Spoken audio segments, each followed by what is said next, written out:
Across the wire, we're talking about Tuesday afternoon. We're talking 5 days ahead of UFC 288. Out is Thug Nasty Bryce Mitchell, but the UFC have a replacement. Don't you fret. On the main card of UFC 288, in steps a man that you might already recognize. I'm talking about Dana White's Contender Series vet, a former Lux featherweight champ, Diego Lopes. And Matt, when I talk about Diego, he pronounced his name on Contender Series, not Caesar salad. He said Diego Lopes, but I'm going to go with Lopez because if you go to the Hablamos MMA, that Danny Segura channel, he interviewed him a number of times, Diego Lopez. But when you go down through and you look at it, I mean, you talk about it if it was Bryce Mitchell versus Movsar Evloev. That would have been number 10 Evloev, number 11 Bryce Mitchell. And we would have been excited about the scrambles. We would have been excited like, well, you were too young for it, but in 2009 with LMFAO and the shots, you would have gotten that the entire time. I was too young for the shots, but I was not too young for that banger of a tune. It was a good tune. But if you do, and I was too young for it as well, so let's just leave that where it is. But when you do look at that fight,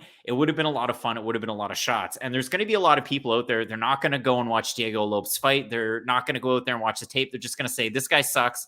He's never going to win. He's absolutely terrible. Look at the last guy that he fought. He was 10-10. Consider this for just a second. Diego Lopes beat 3 UFC vets before he even fought on Contender Series. And I hate to break it to you folks, he finished all 3 of them.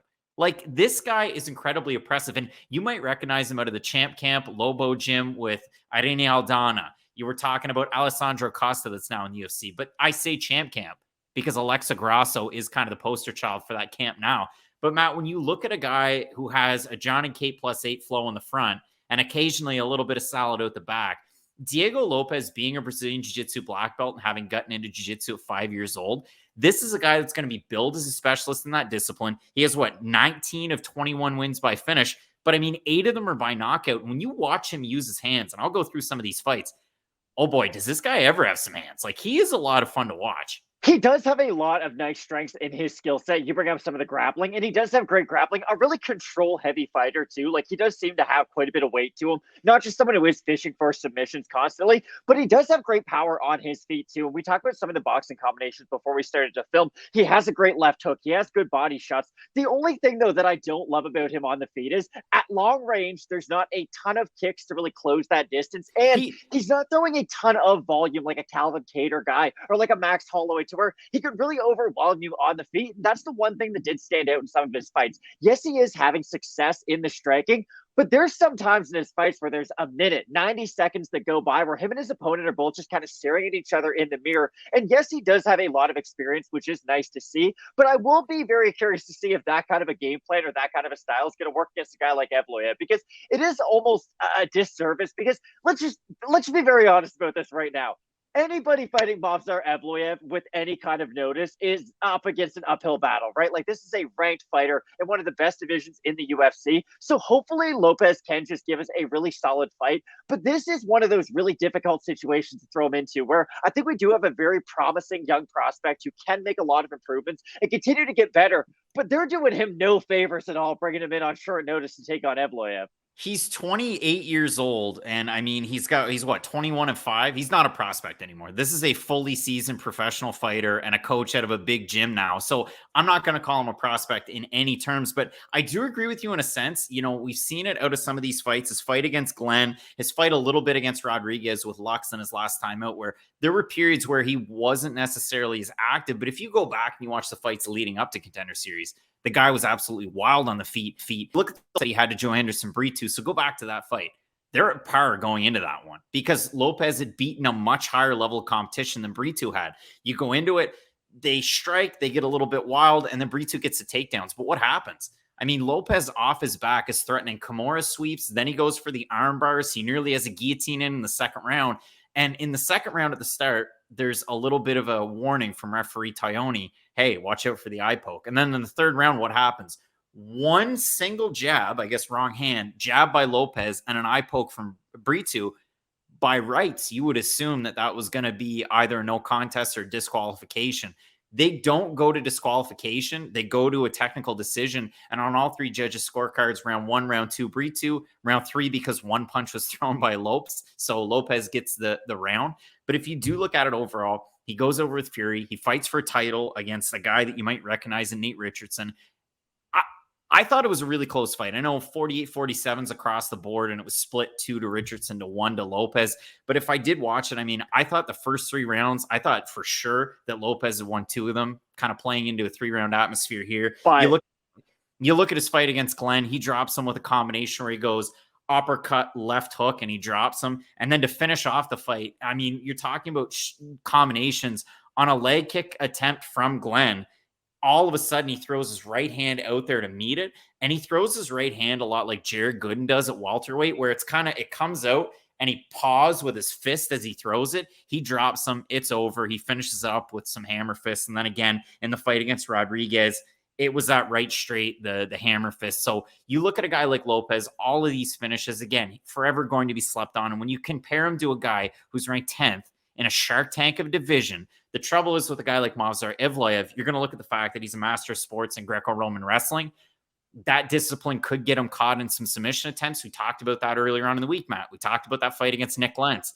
Nick Lentz is going out there fishing for submissions. The thing is, though, if I think you're going to be able to get out of those submission attempts from a guy like Bryce Mitchell, because that's what I said at the start of the week, and I've got to go by off what I said. Like, I thought Movsar Evloev was going to be able to out-grapple in some situations. I'm not saying just across the board, because, of course, we give Bryce Mitchell that kind of respect as a grappler, but still, I thought Evloev was going to have success grappling against Bryce Mitchell. And I think Bryce Mitchell's one of the better pure grapplers in this division. I just think for Lopes, it would be nice if there was a featherweight version of like Brian Barberena or like a Terrence McKinney, just someone out there who's kind of an action fighter, who's going to help him showcase his skills on the feet, maybe to where he can hurt his opponent on the feet, get a submission win, show that well-rounded game. This is, of course, a great way to get his foot into the door. We see this all the time. Dana White's not going to give you the worst matchup ever. You lose it and then cut you. That'd be the worst thing ever. But it is just unfortunate that we aren't probably going to see Lopes at his best this weekend. I just think Evloev, with the completeness of his game, he does leave himself out there to be stuck in some submission attempts. You are right. But again, if I don't think Bryce Mitchell's going to be able to capitalize on them, I don't think a newcomer to the UFC is going to be able to overcome those problems. And it is a tough one. I mean, Movsar Evloev, for what it's worth, has a nice positive strike differential in his UFC fights. He doesn't tend to take a lot of damage. He's landed 18 takedowns in his last 2 fights against Dan Ige. And then Hakeem Dawodu, and Dan Ige, really good in the scrambles, but he's not the type that's going to go out there and get a lot of submission wins. And Hakeem Dawodu is pretty well a pure Muay Thai fighter in MMA. Yep. The Dan Ige fight, to me, I think did answer a lot of questions. Not that he didn't look good going into that fight, but again, Nick Lentz near the end of his career, Dawodu, very up and down we've seen in the UFC. But for Dan Ige, the good thing about Ige is he's always going to be the same, right? His level of competition might go up and down, but he's never going to fight like a different fighter than he normally is. And I thought Evloev's performance against him, just the completeness of it all, really sold me on him potentially being that top tier contender. I mean, Evloev's one of those guys, just like Montel Jackson. He's a favorite all the time. Evloev's been a favorite in all 6 of his UFC fights. He was a massive one against Dan Ige, which might have come as a surprise to a lot of people. If you look over in Topology, there's a very limited sample size, 222 total votes, 97% Evloev, 64% by decision. And again, when I do look at a matchup like this, you look at a guy in Evloev, he's coming off a really long layoff. He hasn't fought since June of last year when he did fight Ige. So you want to knock off the ring rust. You want to take a fight regardless, whether it's Bryce Mitchell or a guy that has 26 pro fights and has beaten UFC level competition. Again, Masio Fullen, Ronnie Jason, who was coming off a really long layoff. Ronnie Jason was pretty old, though. Let's be fair. He beat Damon Jackson one time, and it's a no contest due to diuretics, but it's still not all. Okay, we can't just say the guy's no longer in the UFC and now he's beat them, so he's beat UFC caliber guys. Wow. There's a reason they're not there anymore. They're good wins. I mean, Marco Beltran was 3-3. Ronnie Jason 4-4 with a no contest. But when I do look at a matchup like this, I think Evloev can at least hold some of these positions in the wrestling, make it a little bit interesting, like he did against Nick Lentz, like he was able to do against Mike Grundy, where Grundy was the one that was initiating the takedowns. And don't get it twisted. We could see Diego Lopes go for takedowns in this fight. I wouldn't think that'd be all that crazy. I wouldn't think it'd be as crazy as Cody Brundage going for them against Vieira, because at least he went for a guillotine, and look how that happened. Yeah, it didn't work out all that well. Grappling. Diego Lopes, in his own right, against guys not named Movsar Evloev, is a good wrestler. He's a very powerful guy, especially in that first round. He's going to go for the takedown. He's going to go into mount. You give the back. Like, he really is slippery that way. For me, I do like Evloev in the fight. I think he's got a little bit better of a chance at eking out a 7th decision win in the UFC. This is where I'm going to make a bit of a hot take. I think Evloev has a good chance to get a finish, and I No. think he's going to hear me out. I think he's going to try to get one too. Hear me out. Remember when Rafael was beating everybody by decision? Then he fought Matthew Lopes on short notice and beat the brakes off him. Wasn't even close. Finished him, and the fight was over. I think Evloev he was is faking the jab to land the flying knee. Movsar Evloev doesn't strike like that. That's not my point. My point is he was far more aggressive in that fight throughout the whole entire thing. You can't just look at the finish. You have to look at the whole fight. He was walking him forward. He was a very aggressive version of himself because Sunset was trying to make his way back up the division. I think for Evloev, he's been stuck at like the 16th best featherweight for what feels like 5 years now. So for him, I really do think there is an incentive not just to go out there and look good, but to actually go out there and try to look dominant. Because if Evloev does just win a close decision, let's say, is anybody going to be afraid of this man moving forward? Is he going to continue to be that big favorite? No, he isn't going to. So I really do think, I'm not saying he is going to get a finish. I'm just saying we're going to see a much more aggressive Evloev, I think. And I do think there is a more incentive to go out there and look impressive. Which lends credence to a higher preponderance of Lopes going out there and also trying to get the finish on incredibly short notice. This could be an absolute banger at featherweight, and you're not going to want to miss it. Movsar Evloev is taking a giant risk. So watch out in this fight.